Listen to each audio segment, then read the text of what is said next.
Hi guys, स्वागत है मेरे चैनल में। आज मैं आपको दिखाने वाली हूँ महावीर स्वामी जन्म क्षण वांछन के दिवस राजस्थान में कैसे मनाते हैं। गाइस, महावीर स्वामी जन्म क्षण के हर साल हर गांव में बारिश आती है।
ये चार भावनाओं में ओतप्रोत करते हुए सभी जीवों को मोक्ष रूपी लक्ष्मी प्राप्त करने का एक सच्चा मार्ग परमात्मा अपनी देशना में दे रहे हैं। उपमेवा, उपवेवा और उपदेवा, ये तीन शब्दों के ऊपर द्वादश संघ रची गई। उन द्वादश संघ में से दही निकाला गया, दही निकाल कर मक्खन बनाया गया, मक्खन में से छाछ निकली, उस छाछ को अपन सब पी रहे हैं। उस छाछ को ही अपन पी रहे हैं, अभी तक मक्खन चखा नहीं। अब मक्खन चखने के लिए अपना पुरुषार्थ बहुत जरूरी है। उस पुरुषार्थ के लिए सर्वप्रथम अरहत परमात्मा की आज्ञा को स्वीकार करना। जहाँ तक अरहत परमात्मा की आज्ञा को ग्रहण नहीं करेंगे, वहाँ तक हमारा मोक्ष रूपी जो लक्ष्मी है वो आपसे बहुत दूर है, बहुत दूर है। चल रहे समोषण के अंदर सैनिक राजा भरत राजा पधारे हैं और भरत राजा परमात्मा आदिनाथ से अपना प्रश्न कर रहे हैं कि परमात्मा, इस समोषण की सभा में कोई तीर्थंकर का जीव बैठा है क्या? परमात्मा आदिनाथ भगवान उस वक्त कहते हैं कि इस समोषण के अंदर कोई जीव नहीं है और वो जीव है तो वो तेरा पुत्र मरीचि है। भरत राजा का पुत्र वह मरीचि है जो बाहर तीव्र वेश धारण कर बैठा है। वही अंतिम तीर्थंकर होगा, वही तीर्थंकर होगा। कौन?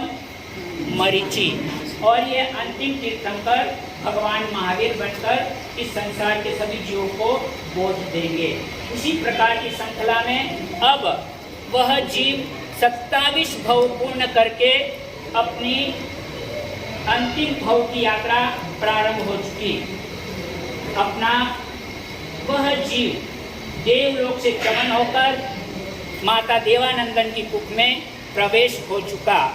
प्रवेश होने के बाद यहाँ पर मरीचि के भव में इस जीव ने कौन से कर्म का उदय कर लिया?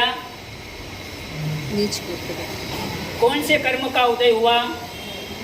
नीच गोत्र कर्म, नीच कर्म गोत्र का उदय कर लिया। नीच कर्म के उदय से इस जीव को 82 दिन देवानंदन की कूप में रहना पड़ा। उसके बाद 100 धर्म इंद्र का कर्तव्य बनता है कि छोटी गोत्र में तीर्थंकर का जीव उत्पन्न नहीं होता, इसलिए मेरा कर्तव्य बनता है कि मैं अब इस जीव को यहाँ से संकर्ण करके माता त्रिशला के गर्भ में परावर्तन करूं। इस प्रकार से हणिकमिष्य को बोलकर, हणिकमिष्य को आदेश देकर इंद्र राजा ने हणिकमिष्य को भेजकर यह सारा कार्य संपूर्ण कर दिया। और त्रिशला की कुप में जो गर्भ में जो जीव था, उस जीव को देवानंदन की कुप में प्रवेश कराना, ये कार्य संपूर्ण करके सारा अशुभ भाव के पुतल दूर करके शुभ भाव के पुतल वहाँ रखकर हणिकमेश देव यथा स्थान अपने सभा में जाकर इंद्र राजा से जाकर आज्ञा प्रदान कर दी कि आपकी आज्ञा का कार्य संपूर्ण हो चुका। अब त्रिशलानंदनी की कूप में आने के बाद भगवान का जीव, तीर्थंकर का जीव कितने सपने देखता है? उसकी माता 14 स्वप्न देखती है। 14 ही स्वप्न देखने के बाद अब माता के गर्भ में प्रवेश होने के बाद भगवान को, मरीचि के जीव को ऐसा एक अनुकंपा दान का भाव जगा। उस अनुकंपा दान भाव के जागने से उन्होंने अपनी माँ के गर्भ में ही अपने शरीर को स्थिर कर दिया, हिलाना डुलाना बंद कर दिया। इस कारण से अब माता को क्या हुआ? चिंता हो गई, विलाप करने लगी, अर्थ रोज ध्यान का उदय आ गया। ऐसे विचार करती करती अब मेरा क्या होगा, मेरा कल्पवृक्ष टूट चुका, कोई ले गया। इस प्रकार के अनंत नाना प्रकार के विचार करती करती अचानक सब संगीत बंद हो गए, गान बाज बंद हो गए, चारों तरफ माहौल दुख का वातावरण बन गया। ऐसे माहौल को देखकर तब ये मरीचि के जीव ने 3 ज्ञान के धनी थे, तीसरा ज्ञान का उपयोग कर कर देखा तो उन्हें ऐसा लगा कि यह बड़ा दुखद काम हो गया। अब मुझे इस काम को शीघ्र ही वापस माहौल को चेंज करना पड़ेगा, वो खुशी का माहौल लाना पड़ेगा। इसलिए उन्होंने अपनी चटी आंगली माता के एक कोने के गर्भ में खाली इशारा करा। इशारा करते ही माँ को क्या हुआ? माँ को क्या हुआ? अरे कुछ तो बोलो, आपको मालूम तो होगा ना। हाँ बोलिए ना। अब माँ के हृदय के रोम रोम में विकसित हो गई कि अब मेरा गर्भ सुरक्षित है, स्वस्थ है, एकदम आनंदमयी है। इस भाव को देखते हुए अब यहाँ पर ये मरीचि का जीव क्या विचार करता है? मेरे इस मोह राजा ने कैसी कर्म सत्ता बताई है, मोह राजा का कैसा मोह षड्यंत्र रचाया। इस मोह को देखकर मेरी माँ इतनी दुखी हो गई है, अगर मैं इस संसार छोड़ के जाऊंगा और दीक्षा के पंथ पर जाऊंगा तो मेरी माँ का क्या हाल होगा, कितनी विलाप करेगी, माता पिता कितने विलाप करेंगे। इस प्रकार का सोचकर उन्होंने उसी गर्भ के अंदर 6-6.5 महीने के भीतर यहाँ पर अभिग्रह धारण कर लिया। जब तक माता पिता जीवित रहेंगे तब तक मैं दीक्षा नहीं लूंगा। इस प्रकार का अभिग्रह धारण कर कर भगवान मरीचि का जीव अब महारानी त्रिशला को आनंदमयी सब प्रकार के राजा सिद्धार्थ सारे दोहले उत्पन्न हुए। उनको सारे दोहले को जो जो दोहला मतलब इच्छाएं, जितनी भी इच्छाएं त्रिशला रानी को हुई वह सारी दोहले सिद्धार्थ राजा ने पूरे करे। अब अचानक एक दिन त्रिशला राणा को ऐसा दोहला उत्पन्न हुआ कि मुझे इंद्राणी के कुंडल छीन कर पहनना है। कैसे? इंद्राणी, देवलोक की इंद्राणी के कुंडल छीन कर पहनना है, ऐसा दोहला उत्पन्न हुआ। आप दोहले सब उत्पन्न होने के पूरे करते हैं और कोशिश करते हैं, बहुत अच्छी बात। इसी प्रकार से सिद्धार्थ राजा भी यहाँ पर अब विचारमंद हो गया, उदासीन हो गए कि मैं ये दोहला कैसे पूर्ण करूं। अब इधर जैसे ही इस दोहले की बात होते ही गर्भ में बैठे हैं मरीचि का जीव, 3 ज्ञान के धनी, ऐसा इंद्र होता है, ऐसा एक संविधान भी होता है कि जो दोहले माता पिता पूरे नहीं कर सकते हैं, उस दोहले को 100 धर्म इंद्र का कर्तव्य बनता है कि वो पूर्ण करे। इस प्रकार का जैसे ही संशय हुआ तब 100 धर्म इंद्र के कान के कुंडल चलायमान हो गए। उन कुंडल को चलायमान देखते ही उसे विचार आया कि अब मुझे इस कार्य को पूर्ण करना ही पड़ेगा। तब 100 धर्म इंद्र ने कुंडलपुर नगरी से कुछ ही दूर पर पर्वत पर एक इंद्रपुरी नगरी बसा दी। उस इंद्रपुरी नगरी के अंदर अपना सारा परिवार सहित, इंद्राणी सहित वहाँ आकर वो अपना राज्य सुख चल रहा है। अब इधर सिद्धार्थ राजा को समाचार मिले कि पर्वत के ऊपर 100 धर्म इंद्र ने अपनी पूरी व्यवस्था जमा दी। इंद्र राजा इस 100 धर्म ने अपना दूध भेजकर इंद्र से कहा कि हमारे महारानी त्रिशला को एक कुंडल की आवश्यकता है, आप कुंडल दे दीजिए। इंद्र ने समाचार भेज दिया कि कुंडल ऐसे नहीं दिए जाते हैं, हमारे यहाँ कुंडल देने का ऐसा कोई विधान नहीं। कुंडल लेना हो तो कुछ आपको पुरुषार्थ करना पड़ेगा तो ही कुंडल मिलेंगे, बाकी कुंडल तो ऐसे मिल नहीं सकते हैं। इस तरह 100 धर्म इंद्र की बात का उत्तर आया। दूत ने आकर राजा को उत्तर दिया, सिद्धार्थ राजा को, और सिद्धार्थ राजा ने तुरंत तैयारी करी चढ़ाई करने की। जैसे ही चढ़ाई की तैयारी हुई वैसे इंद्र का इतना बल देखकर राजा तो नहीं हार जाते, पर 100 धर्म इंद्र को यहाँ उस माँ का दोहला संपूर्ण करने के लिए उन्होंने अपने उस 100 धर्म राजा के साथ युद्ध कर हार गए। हार कर वो भागने लगे। इधर भागने के बाद इंद्राणी अपने महल में सभी सखियों के साथ रो रही है, विलाप कर रही है, और इधर जाकर 100 धर्म इंद्र बाहर भाग के गए हैं।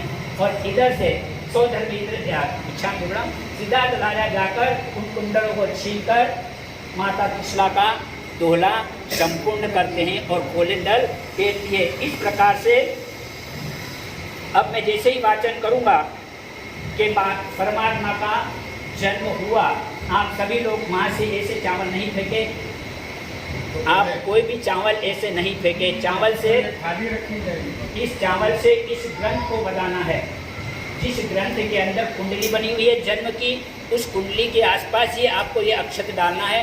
ऐसे फेंकने से आपको कोई पुरुषार्थ नहीं होगा। बाकी इस कुंडली पर रखने पर, इस पर रखने पर आपकी अवश्य रिद्धि होगी। जिनके पुत्र नहीं उनके पुत्र होंगे, पूरे घर में शांति का वातावरण होगा, क्योंकि इस कल्प के अंदर साक्षात तीर्थंकर का गर्भ का वाचन है।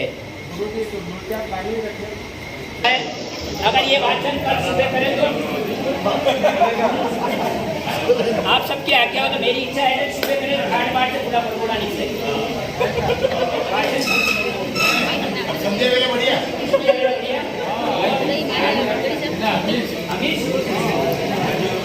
मेरी इच्छा थी तो सुबह करें, आज्ञा का खंडन नहीं करूँ। ठीक, चलिए शांति से सुनिए। किसी को भी दूसरी सूचना मेरी सुनिए कि आप जाने के चढ़ावे हैं, उन भागशाली को पहले आप लाभ दे देना, क्योंकि इस साल इसके अगले साल ऐसी तेजी हुई है कि जिन्होंने चढ़ावे लिए वो वहाँ गए नहीं, वो पीछे ले गए, दूसरे लाभ लेकर बाहर आ गए, उनको पछतावा होता है। ये एक अंतराय कर्म का उदय होता है। आप लाभ नहीं ले सकते, उसके बाद टूट है। आप जिसने लाभ लिया उसकी अनुमोदना भी आप करोगे तो आपका अंतराय कर्म टूट जाएगा। आप लाभ लीजिए।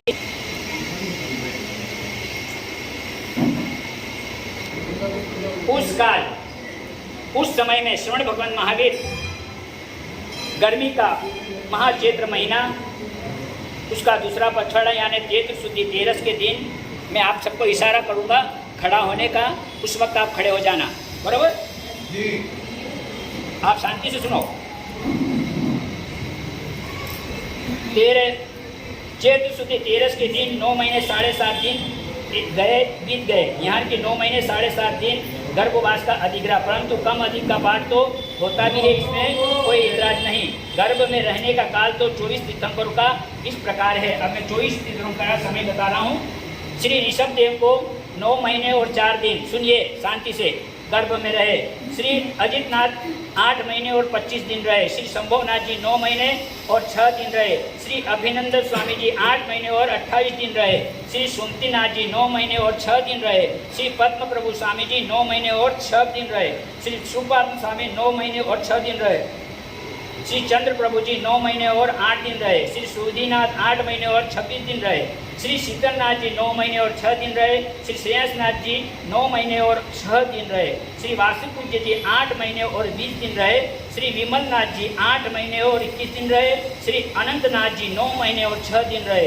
श्री धर्मनाथ जी 8 महीने और 26 दिन रहे। श्री शांतिनाथ जी 9 महीने और 6 दिन रहे। श्री कुंतुनाथ जी 9 महीने और 5 दिन रहे। श्री अरनाथ जी 9 महीने और 8 दिन रहे। श्री मल्लीनाथ जी 9 महीने और 7 दिन। श्री मुनिंद्र स्वामी 9 महीने और 8 दिन। श्री नमीनाथ जी 9 महीने और 8 दिन। श्री नेमीनाथ जी 9 महीने और 8 दिन। श्री पासनाथ जी 9 महीने और 6 दिन तथा महावीर स्वामी 9 महीने और 7.5 दिन गर्भ में रहे। इस प्रकार से 24 तीर्थंकरों का गर्भवास रहा। उस उच्च राशि के साथ ग्रहों में पहला चंद्र योग निर्मल, 10 दिशाएं बादल और धूल रस से रहित होते और जन्मविला अंधकार रहित अग्नि दावानल प्रमुख उपद्रव से दिशाओं में सारे होने से ऐसे समय पर जब भी यह पक्षी जय की शब्द को बोलते हैं, प्रदक्षिणावर्त सानुकूल शीतल मंद सुगंध सहित हवा चलती धरती पर चल रही थी। पृथ्वी पर सब प्रकार के ध्यान उत्पन्न हुए थे। उनके कारण हर्षित हुए सब देशों के लोग कीड़ा कर रहे थे। उस काल में मध्य रात्रि के समय उत्तरा फागुनी नक्षत्र के तीसरे पाई के चंद्रमा का योग, उस योग पर तीसरा माती रोग रहित और 3 ज्ञान के ऐसे, आप सभी जने खड़े हो जाइए।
ज्ञान के सहित ऐसे पुत्र रत्न को जन्म